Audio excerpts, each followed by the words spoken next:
Hey everybody, how's it going? It's Mark here from Elliott Brood. Here to talk to you about Behind the Song and our version that we did a cover of Shannons Runaway. It's a classic tune, obviously. It has everything that you want from the 60s. Great guitar lines, amazing vocals, kind of cheesy lyrics, but that's alright too. I'm going to just give you a bit of backstory. I kind of was thinking about it a bit more as of late and kind of how I came to that song, or how we came to that song. But the more I go back and the more I kind of think about it, it all stems from the movie Stand By Me. That movie was kind of pivotal for me. I watched it in the late 80s. I was kind of roughly the same age as the characters in the film.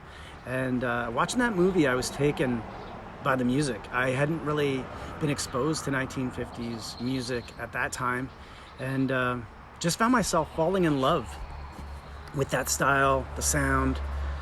Lyrics have never been that amazing in the 50s, but the melodies, the hooks, all of that stuff, it's all there, everything that you kind of crave. And that opened me up to wanting to kind of go and delve in and find music of that era, and and so I seeked it out, you know what I mean? Like, you find the Ventures, you watch TV shows, and then you realize that the Ventures do Hawaii 5-0, and you're like, you kind of, you start going down these rabbit holes, and that's kind of how I found Shannons Runaway. And then Shannons Runaway was actually the opening theme to Crime Story, which also came out in the late 80s.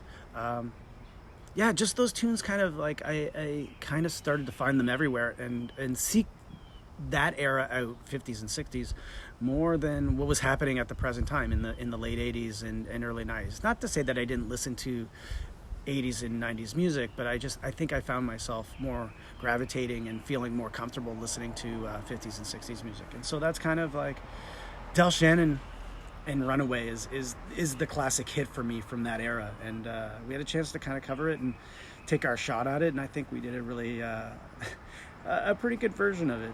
I had to do falsetto for the first time, which was difficult and but a lot of fun, and I think Casey kills it with guitar. Steve does the amazing classic keyboard line. So if you want to check it out, swipe up, have a listen, and you can check out our whole catalog, on Spotify or wherever you're listening to music. We released a new record just earlier last year in September called Keeper. You can check that out too. Okay, miss you guys. Hopefully we'll see you on the road sometime soon. I think we're heading out in the fall. So until we see you next, stay safe and enjoy your summer.